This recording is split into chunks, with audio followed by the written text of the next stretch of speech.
السلام علیکم، کیسے ہیں آپ سب؟ امید ہے آپ سب خیریت سے ہوں گے اور آپ کا رمضان بھی خیر و عافیت سے جا رہا ہوگا۔ ناول شروع کرتے ہیں۔ چلو کچھ دیے جلائیں از قلم در سمن سلیم، یہ اس کی چوتھی ایپیسوڈ ہے۔ آپ سب سے گزارش ہے کہ ہمارے چینل کو سبسکرائب کریں، ویڈیو کو لائک کریں، اس طرح ہمیں حوصلہ ملتا ہے آپ کے لیے نئے ناولز لانے کے لیے۔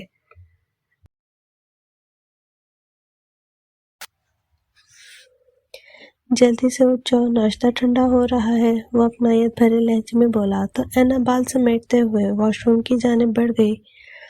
کتنا ڈھیٹ ہے یہ شخص، اس نے دل میں سوچا اور منہ ہاتھ دھونے لگی۔ جب وہ باہر نکلی تو آذان چائے بنا رہا تھا۔ کم آن یار، جلدی آؤ۔ آذان نے متذبذب سی اینا کو دیکھا تو ٹیبل کے قریب رکھی چیئر پر آ بیٹھی۔ آذان نے سلائس پر چیز لگا کر اینا کی جانب بڑھایا تو وہ متحیر سی نظروں سے آذان کو دیکھنے لگی۔ تمہیں اس سے کوئی فرق نہیں پڑتا کہ مجھے تم سے کتنی شدید نفرت ہے؟ آذان نے اپنی نظریں اس کے چہرے پر کاٹ دیں۔ کائنات بہت وسیع ہے اینا، کائناتی وسعتوں سے بھی آگے ایک لامحدود وسعت ہے، اس کی پیمائش نہیں کی جا سکتی۔ تم جیسے فلرٹ شخص کے منہ سے یہ الفاظ کچھ اچھے نہیں لگ رہے، اینا تمسخرانہ لہجے میں بولی۔ فلرٹ تھا لیکن اب نہیں ہوں، ٹھہرے ہوئے لہجے میں کہا گیا۔ اینا سر جھٹک کر چائے پینے لگی۔ دفعتاً وہ دوبارہ بولا، ہم کل صبح شاہ پور جا رہے ہیں، تم اپنی تیاری وغیرہ کر لینا۔ دفعتاً اس کا جی چاہا کہ ایک ایک چیز توڑ ڈالے، ختم کر ڈالے۔ اس نے درد سے بوجھل آنکھیں میچ کر اپنی سسکیوں کو دبایا۔ گہرے سناٹوں میں وہ تمام چہرے ابھر ابھر کر سامنے آنے لگے جو اسے اعتبار کا ایک پل بھی نہ دے سکے تھے۔ آذان آج کافی دنوں بعد اسٹڈی روم میں آیا تھا۔ رائٹنگ ٹیبل کی چیئر گھسیٹ کر اس نے ڈائری اور قلم تھام لیا۔ میں اس کو کھو کے ادھورا، وہ مجھ کو پا کے اداس، ہمارے کرب کا کوئی موازنہ تو کرے۔ اماں، میں اسے پانے کے لیے بے چین تھا، لیکن میں اسے پانے کے بعد بھی بے چین ہوں۔ یہ اضطراب اب آخر کب تک اماں، آخر کب تک؟ اس نے چیئر کی پشت سے سر ٹکا لیا۔ صبح اس نے اپنے بیڈ روم میں قدم رکھا تو اینا اپنے کپڑے سوٹ کیس میں رکھ رہی تھی۔ وہ شانے اچکا کر اپنے کپڑے اٹھائے واش روم کی طرف بڑھ گیا۔ اس نے ہلکے اور گہرے فیروزی ریڈ کا امتزاج لیے شائن سلک کا سوٹ پہن رکھا تھا۔ سوٹ کیس میں تمام کپڑے رکھنے کے بعد وہ برش اٹھائے، وہ اپنے بالوں کو سلجھانے لگی۔ آذان واش روم سے نکلا تو اسے کالی کھٹاؤں سے الجھتے ہوئے پایا۔ میں سلجھا دوں؟ آذان نے مسکرا کر آفر کی تو اینا نے سلگتی نگاہوں سے آذان کو دیکھا۔ وہ ڈونٹ بریک مائی ہارٹ گنگناتا ہوا باہر نکل گیا۔ اینا نے چوٹی کو بل دے کر پیچھے کیا اور نیچے چلی آئی۔ رانی ناشتہ ڈائننگ ٹیبل پر لگا چکی تھی۔ شوکت حسین دونوں سوٹ کیس اٹھا کر گاڑی میں رکھنے لگا تھا۔ ناشتے کے بعد وہ بھی آذان کے پیچھے پیچھے باہر چلی آئی۔ رانی فروٹ کی ٹوکری گاڑی میں رکھ رہی تھی۔ شوکت حسین نے چابیاں آذان کو تھما دیں۔ کسی قسم کی کوئی بھی پرابلم ہو تو مجھے فون کر لینا۔ وہ چابیاں لے کر شوکت حسین سے مخاطب ہوا۔ ٹھیک ہے صاحب جی، وہ مودبانہ لہجے میں سر ہلاتے ہوئے گیٹ کی جانب بڑھ گیا۔ اچھا بی بی جی، رب رکھا۔ رانی نے اپنے دانتوں کی نمائش کی۔ اینا اس بات میں سر ہلاتی گاڑی کا پچھلا دروازہ کھولنے لگی۔ آذان قریب آ کر لب بھیجتے بولا، میں تمہارا شوفر نہیں ہوں، آگے بیٹھو۔ اس نے قریب کھڑی رانی کو دیکھا اور خاموشی سے اگلی نشست پر آ بیٹھی۔ آذان فرنٹ ڈور کھول کر گاڑی میں بیٹھا تو اس کے لبوں پر جاندار مسکراہٹ مچل رہی تھی۔ اینا نے رخ موڑ لیا لیکن شوکت حسین نے گیٹ کھول دیا تھا۔ آذان نے بیک مرر سیٹ کیا اور اگنیشن میں چابی گھمائی۔ گاڑی گیٹ سے باہر نکلی تو شوکت حسین نے الوداعی ہاتھ ہلایا۔ وہ 2.5 گھنٹے بعد ڈرائیو کے بعد گاڑی شاہ پور کی مین سڑک سے ذیلی سڑک پر اتر چکی تھی۔ بڑے بڑے گول ستونوں والی وسیع رقبے پر یہ بنی سرخ اینٹوں والی حویلی دور سے ہی نظر آ رہی تھی۔ آہستہ آہستہ حویلی تک کا فاصلہ کم ہو رہا تھا۔ بہت سے لوگ قطار کی صورت میں کھڑے ان کی گاڑی پر پھولوں کی پتیاں برسا رہے تھے۔ وہ متعجب سی ہو کر دیکھ رہی تھی۔ اذان نے مسکراتے ہوئے رخ موڑ لیا۔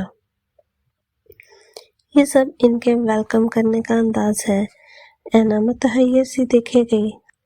حویلی میں سے شہنائیوں کی آوازیں کانوں سے ٹکرانے لگیں۔ آخر گاڑی حویلی کے بڑے سے داخلی گیٹ کو عبور کرنے کے بعد پورچ میں جا کے رکی۔ تایا جان اور سمیر شاہ مردان خانے سے ادھر ہی آ رہے تھے۔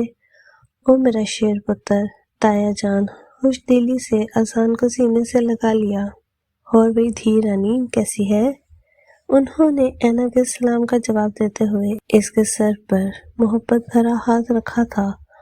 اور بھئی رومیو بڑا خوش لگ رہا ہے۔ سمیر شاہ خوشگوار موڈ میں اذان سے لپٹا۔ بھابھی آپ نے اس مجنوں کو کیسے قابو کر لیا؟ اوے بکواس مت کر ورنہ تیرا کچا چٹھا بھی ابھی کھول دوں گا۔ اذان نے ہنستے ہوئے سمیر شاہ کو دھمکی دی تو وہ اسے گھور کر رہ گیا۔ وہ خاموشی سے سر جھکائے ان تینوں کے ساتھ چل رہی تھی۔ لمبے سے برآمدے میں چند خواتین کھڑی تھیں۔ السلام علیکم۔ اذان سب سے پہلے ایک بارش سی خاتون کے پاس آیا۔ وعلیکم السلام۔ دی جان نے اسے خود سے لگا کر ماتھے پر بوسہ دیا۔ اینا نے بھی جھک کر انہیں سلام کیا۔ ماشاءاللہ ماشاءاللہ، اللہ نظر بد سے بچائے۔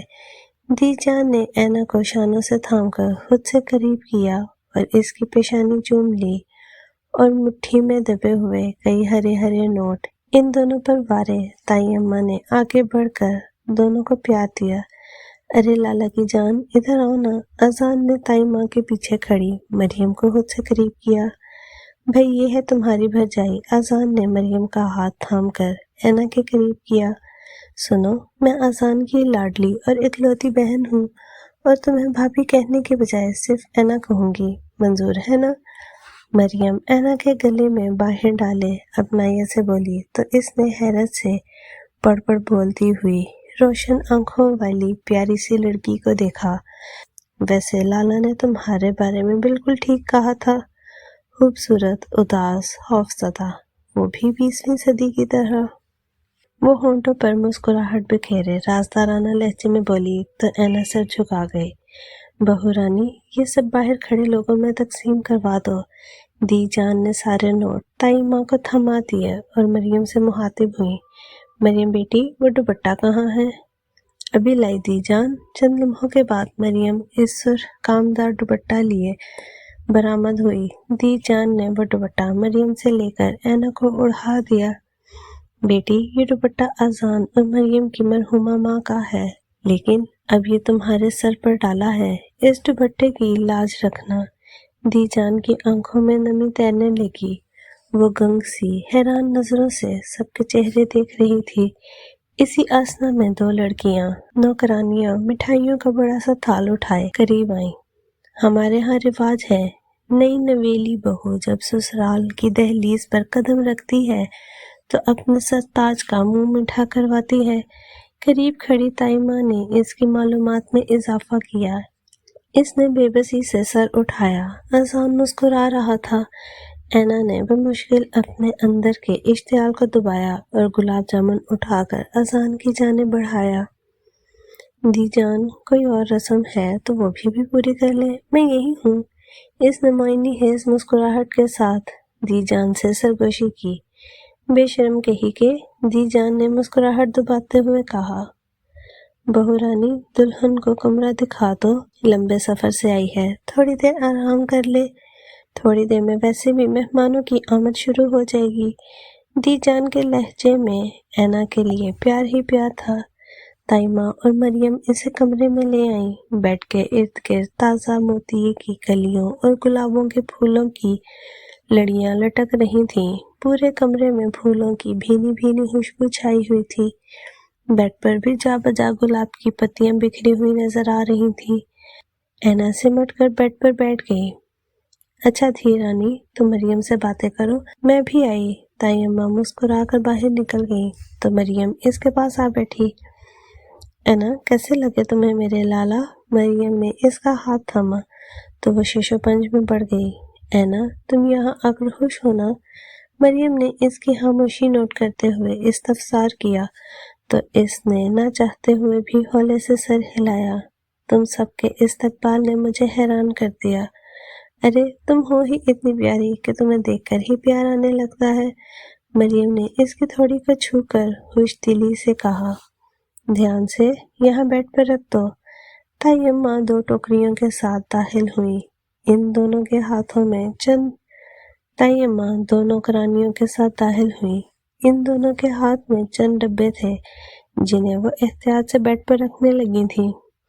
دھی رانی، اس میں کامدار سوٹ اور ان میں زیورات ہیں۔ مریم تمہیں تیار کر دے گی، میں ذرا باہر ان لوگوں کو دیکھ لوں۔ تائیماں کے جانے کے بعد مریم نے اس کا سوٹ نکالنے لگی۔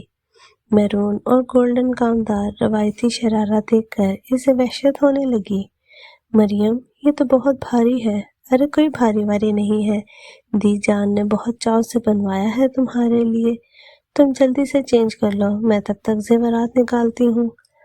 مریم کیا یہ ضروری ہے؟ اس نے جھجکتے ہوئے پوچھا۔ بہت ضروری ہے یار، بھئی تھوڑی دیر میں پورا خاندان الڑ آ رہا ہے تمہیں دیکھنے کے لیے۔ مریم ایک ایک سیٹ کھول کر رکھ رہی تھی، تب وہ بے بسی سے سر ہلا کر واش روم میں گھس گئی۔ جب تھوڑی دیر کے بعد دی جان اور تائیماں کمرے میں داخل ہوئی تو مریم اس کی لمبی سی چوٹی میں پھول لگا رہی تھی۔ ماشاءاللہ میری بیٹی تو مہارانی لگ رہی ہے، دی جان محبت بھری نظروں سے دیکھتے ہوئے اس کے پاس آ بیٹھی اور وہ بھاری سے کنگن اس کی کلائی میں ڈال دیے۔ دھی رانی، یہ میری طرف سے منہ دکھائی۔ تائیماں نے بھی آگے بڑھ کر سونے کی مالا اینا کے گلے میں ڈال دی۔ دی جان، میں نے جھومر ابھی اینا کے ماتھے پر نہیں لگایا، مریم نے دی جان کو آگاہ کیا۔ ہاں بیٹی، تم اذان کو لے آؤ۔ مریم ان کے حکم سے باہر نکل گئی اور تھوڑی دیر میں جھنجھلائے ہوئے اذان کے ساتھ داخل ہوئی۔ اب کون سی رسم باقی ہے؟ نظریں اس کے سجل سے مکھڑے پر ٹھہر سی گئیں۔ مریم نے شرارت سے گلا کھنگارا تو وہ سنبھل کر دی جان کے پاس چلا آیا۔ ہاں پتر، ادھر آؤ، یہاں بیٹھو۔ دی جان نے اسے بازو سے تھام کر اینا کے ساتھ لا بٹھایا اور چاندی کے خوبصورت کیس سے سونے کے بھاری سا جھومر نکال کر اذان کی ہتھیلی پر رکھ دیا۔ دی جان، یہ آپ مجھے کیوں دے رہی ہیں؟ ارے چپ کر، ابھی بتاتی ہوں۔ اسے یہاں سے پکڑ اور دلہن کے ماتھے پر اس طرح ٹکا دے۔ دی جان، مجھے کیا معلوم اس مصیبت کو کہاں سے پکڑنا ہے اور کیسے پہنانا ہے، اس نے جھنجھلائے لہجے میں احتجاج کیا۔ اچھا اب بنا نہیں، دی جان نے ہنستے ہوئے سرزنش کی تو اس نے اینا کی جانب رخ موڑ کر ایک بھرپور نگاہ ڈالی۔ لالا اب پہنا بھی دیں، اینا کو بعد میں دیکھ لیجیے گا، مریم نے شریر لہجے میں کہا تو اس نے گڑبڑا کر جھومر اس کے بالوں میں ٹکا دیا۔ اللہ تم دونوں کو ہمیشہ خوش رکھے، آج اگر امارا زندہ ہوتی تو۔ دی جان نم لہجے میں کہتے کہتے یکلخت خاموش ہو گئیں۔ اذان کا دل جیسے کسی نے مٹھی میں لے لیا تھا۔ مریم کے چہرے پر ایک تاریک سا رنگ ٹھہرا اور تائیماں نے اپنے آنسو چھپانے کے لیے رخ موڑ لیا۔ اینا نے باری باری سب کے اداس چہرے دیکھے۔ ارے میں بھی کیا ذکر لے کر بیٹھ گئی، میں انتظامات دیکھ لوں۔ مریم بھی ان کے ساتھ ہی باہر چلی آئی۔ تائیماں بھی آنکھوں میں نمی صاف کرتے قدم اٹھانے لگی۔ اینا نے اچٹتی سی نگاہ اذان پر ڈالی، بہت سی یادیں اس کی آنکھوں سے جھلملا رہی تھیں۔ اذان نے مخملی ڈبیاں نکالی اور اینا کا ہاتھ تھام کر ڈائمنڈ رنگ پہنانا چاہی۔ مجھے تم سے کچھ نہیں لینا، اس نے جھنجھلائے لہجے میں اپنا ہاتھ چھڑا لیا۔ لیکن مجھے تو دینا ہے، اذان نے اس کی گلافی آنکھوں میں جھانکا۔ مت کیا کرو مجھ سے ایسی باتیں، زہر لگتی ہے مجھے۔ تو پھر کیسی باتیں کروں، تم ہی بتا دو، اینا نے جواب دینا ضروری نہیں سمجھا تھا۔ پورے گاؤں میں جشن کا سا سما تھا، ہر خاص و عام کے لیے کھانے کا بندوبست کیا گیا تھا۔ اذان را سلک کے آف وائٹ کرتا شلوار میں خوب جچ رہا تھا۔ اینا کو زنان خانے میں پورے خاندان کی عورتوں نے گھیر رکھا تھا۔ پرشوق نگاہیں اس شہری دوشیزہ پر جمی ہوئی تھی۔ اتنے ڈھیر سارے ہجوم میں اس کا دل گھبرانے لگا تھا۔ کیا بات ہے اینا، تمہاری طبیعت تو ٹھیک ہے؟ مریم نے اس کی پیلی رنگت دیکھ کر فکر مندانہ لہجے میں پوچھا تو اینا نے بمشکل اپنے گھومتے سر کو سیدھا رکھا۔ مریم، مجھے چکر آ رہے ہیں، وہ روحانسی لہجے میں بولی تو مریم نے اس کا ہاتھ تھام کر اٹھا لیا۔ چلو میں تمہیں کمرے میں چھوڑ آؤں۔ مریم اسے کمرے میں لے آئی اور اسے بیڈ پر لٹا دیا۔ کیا ہوا ہے نا، تم ٹھیک تو ہو؟ متفکر سا اذان کمرے میں داخل ہوا۔ آپ کی نظر لگ گئی ہے، مریم متبسم لہجے میں بولی تو وہ پریشان سا اینا کی نبض چیک کرنے لگا۔ ارے کیا ہوا میری بیٹی کو؟ دی جان کمرے میں داخل ہوئی، ساتھ شبو گلاس لیے موجود تھی۔ چکر آ گیا تھا مجھے، وہ ہولی سے تکیے کا سہارے بیٹھی ہوئی بولی۔ میں صدقے جاؤں، یہ گلوکوز پی لو۔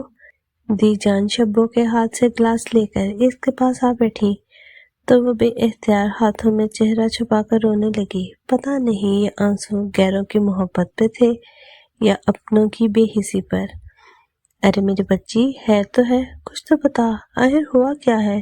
کیا اذان نے کچھ کہہ دیا؟ دی جان نے اس کے سجل سے مکھڑے کو اپنے دونوں ہاتھوں میں لیا۔ کیا گھر والے یاد آ رہے ہیں؟ دی جان نے اسے اپنے سینے سے لگاتے ہوئے پوچھا تو اس کے اندر ایک ہوک سی اٹھی۔ اچھا چلو یہ تھوڑا سا گلوکوز پی لو۔ انہوں نے گلاس اینا کی جانب بڑھایا۔ اس نے چند گھونٹ بھر کر گلاس قریب کھڑی مریم کو تھما دیا۔ اچھا بیٹی، اب تم آرام کرو۔ دی جان اس کے سر پر پیار دیتی ہوئی اٹھ گئیں۔ اینا، تم جب سے یہاں آئی ہو کچھ پریشان سی ہو، کیا بات ہے؟ وہ اس کے پاس بیٹھی زیورات اتار رہی تھی۔ اینا نے لہجہ بھر مریم کے معصوم چہرے کو دیکھا۔ نہیں، ایسی کوئی بات نہیں ہے مریم، یہ تمہارا وہم ہے۔ اسے اپنی آواز اجنبی سی لگی۔ مریم ہولے سے مسکرائی۔ اوکے اینا، تم آرام کرو، کچھ کھانے کے لیے بھجواؤں؟ وہ جاتے جاتے رخ موڑ کر پوچھنے لگی۔ نہیں، میں کچھ نہیں کھاؤں گی۔ اینا کا جواب سن کر وہ اسبات میں سر ہلاتی جا چکی تھی۔ خود کو ہلکان مت کرو، اپنے سارے دکھ مجھے دے دو، اذان دھیمے لہجے میں بولا تو وہ ایک جھٹکے سے اٹھ بیٹھی۔ میرے سارے دکھ تمہارے عنایت کرتا ہے اذان شاہ؟ فار گاڈ سیک اینا، اس نے بے بسی سے اس بدتر دل کو دیکھا۔ سچ بہت کڑوا ہوتا ہے اذان شاہ، مت اگلواؤ مجھ سے۔ اذان نے تھک ہار کر ایک طویل سانس لیا کہ وصال ابر کی کوئی امید نہ تھی۔ اینا کی بے حسی اسے توڑنے لگی تھی۔ عکس دید کی پھیلی ہوئی دھند میں آنکھ بے نور ہے، کوئی چارہ نہیں، کوئی مان درماں نہیں، ہجر کی حدتوں سے سلگتے ہوئے دن بدلتے نہیں، منظر جاگتی آنکھ کے طاق میں خواب چلتے نہیں، ساحل ذہن پہ سوچ کے بادل تھم کے چلتے نہیں، چاک سلتے نہیں، غم سے جھولتی ہوئی، شاخ سلتے نہیں، غم سے جھولتی ہوئی، شاہ ہے یہاں پر پھول کھلتے نہیں۔ اندر کوئی سسک رہا تھا۔ اس نے کسمسا کر رخ موڑا۔ گھڑی 6 بجا رہی تھی، جانے شام کے 6 تھے یا صبح کے۔ وہ پرسوچ سی بستر سے اٹھ گئی۔ سامنے صوفے پر اذان بغیر کمبل کے سکڑا سمٹا سو رہا تھا۔ اینا سر جھٹک کر کھڑکی کے پاس چلی آئی۔ اس نے کھڑکی کھولی تو ٹھنڈی ٹھنڈی ہوا نے اس کا ماتھا چوما۔ رات کی سیاہی دن کے اجالے میں دھل رہی تھی۔ درختوں کے جھنڈ میں پرندوں کی چہچہاہٹ من میں عجیب سا احساس بھرنے لگی تو وہ چپکے سے باہر نکل آئی۔ حویلی کے بڑے سے باغ کو عبور کرنے کے بعد وہ ٹہلتے ٹہلتے عقبی حصے میں جا پہنچی۔ بہت سے پنجروں میں نایاب پرندے قید تھے۔ وہ بغور ان پرندوں کو دیکھنے لگی۔ تم سب کی طرح میری قسمت میں بھی عمر بھر کی قید لکھ دی گئی ہے۔ دونوں ہاتھوں کی انگلیوں کو پنجرے کی جالیوں میں پھنسائے اس نے نم نگاہوں سے شفق کی لالی کو دیکھا تھا۔ بہت سے لمحے خاموشی کی نظر ہوئے۔ دفعتاً اسے اپنے شانے پہ کسی کے ہاتھ کا ہلکا سا دباؤ محسوس ہوا تو اس نے اچانک رخ موڑ لیا۔ تم کمرے میں نہیں تھی، میں نے یوں ہی کھڑکی کھولی تو تمہیں یہاں موجود پایا۔ اذان شاہ، تم میرا سکون غارت کرنے کے لیے ہر جگہ کیوں پہنچ جاتے ہو؟ اس کے لہجے میں حقارت کے ساتھ بے بسی تھی۔ وہ کٹ کے رہ گیا۔ زندگی ایک امتحان ہے، کبھی بھی اس امتحان میں سمجھوتے کا سہارا لینا پڑتا ہے۔ میں تمہیں سہارا دینا چاہتا ہوں، تمہیں اپنی محبتوں کے ساتھ۔ اذان نے اس کا رخ اپنی جانب موڑتے ہوئے جب سے کہا تو وہ چلا اٹھی۔ سمجھوتا، اور وہ بھی تم سے؟ نہیں اذان شاہ، نہیں، تم سے تو کبھی نہیں، میں تمہیں کبھی معاف نہیں کروں گی۔ وہ اپنی سسکیاں دباتے ہوئے الٹے پیروں بھاگ گئی۔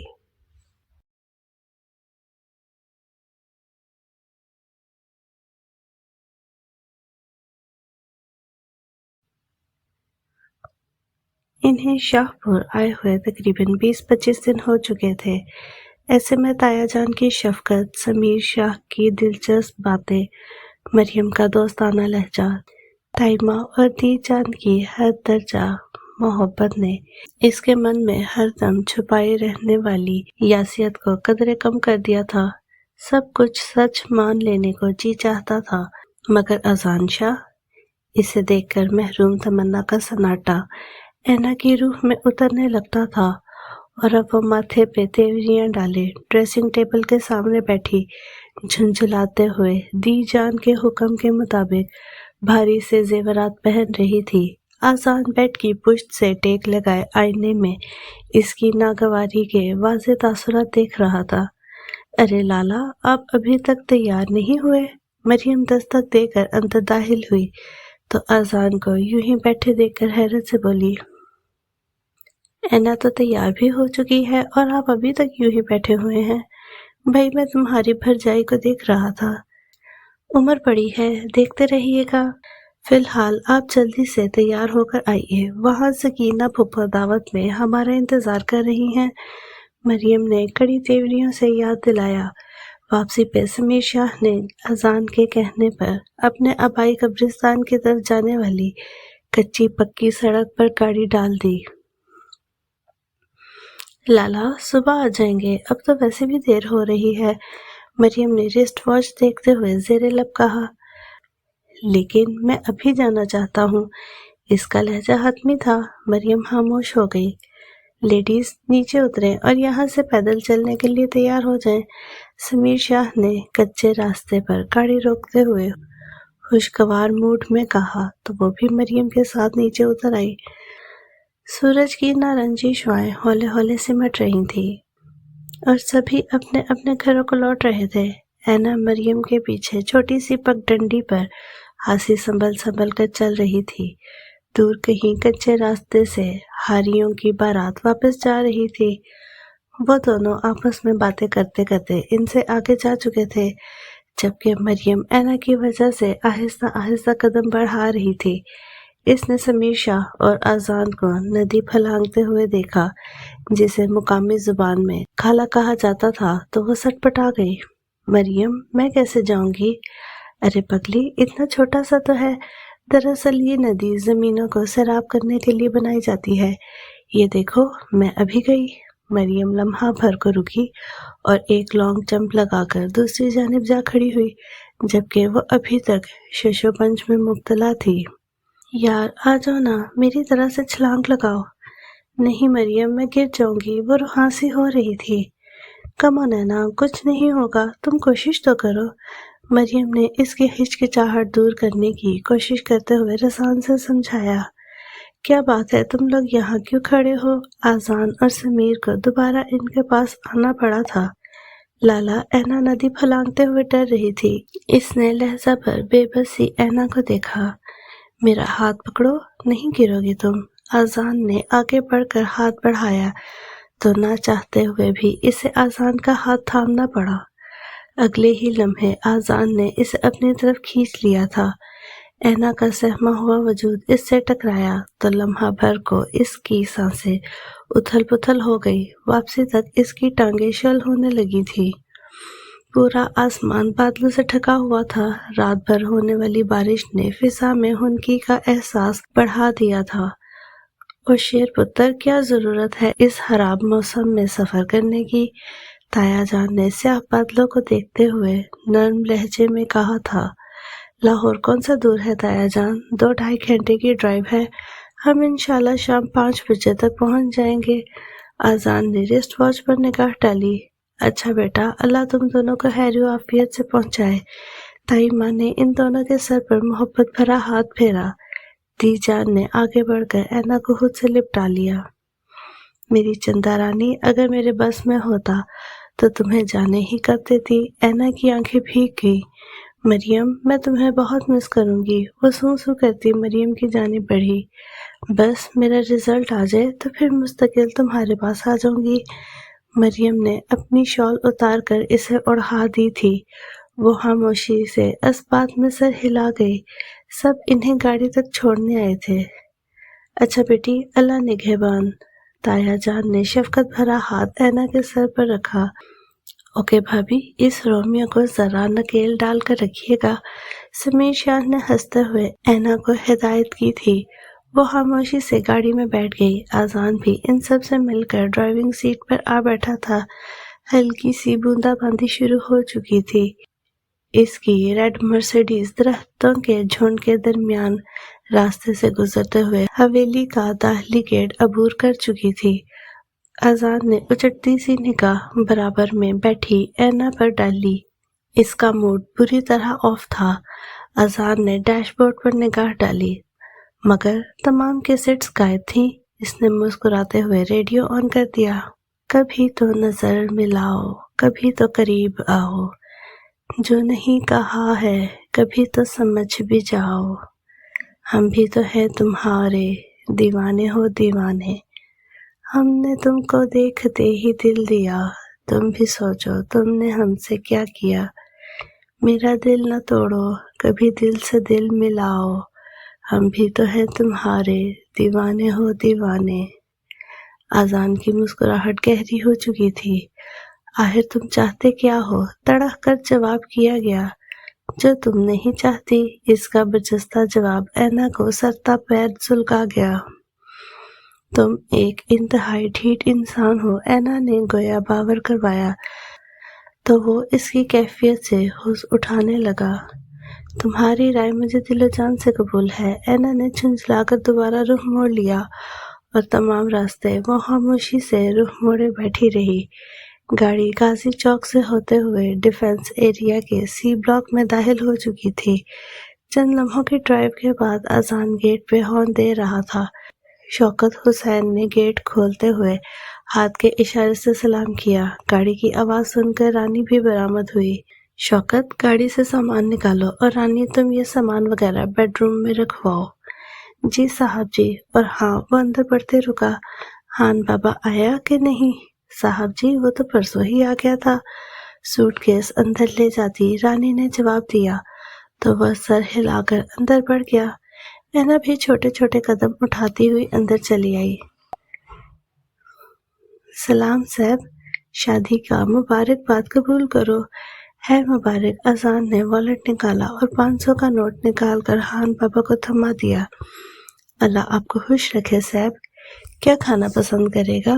فی الحال تم 2 کپ چائے بھجوا دو اور رات کے کھانے میں کچھ بھی بنا لینا، جیسے آپ کا مرضی۔ خان بابا مسکراتا ہوا کچن کی جانب بڑھ گیا تو آذان وہیں صوفے پر ٹک گیا۔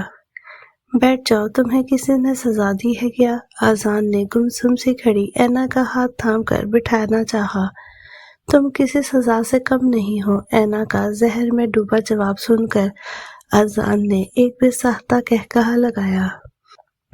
پتھر مجھے کہتا ہے، میرا چاہنے والا، میں موم ہوں کہ اس نے مجھے چھو کر نہیں دیکھا۔ اس نے سگریٹ منہ میں دباتے ہوئے گہری نگاہوں سے دیکھا تو وہ نظریں چرا کر دوسری چیئر پر آ بیٹھی۔ ناراض ہو ابھی تک؟ ناراض ہونے کے لیے دل سے تعلق ہونا ضروری ہے مسٹر اذان شاہ، اور میرے دل میں تم سے سوائے نفرت کے اور کچھ نہیں۔ اینا کا نفرت امیز لہجہ اسے کرچی کرچی کرنے لگا تھا۔ کیا یہی سزا ہے میری کہ تمہیں میں نے دل کی گہرائیوں سے چاہا ہے؟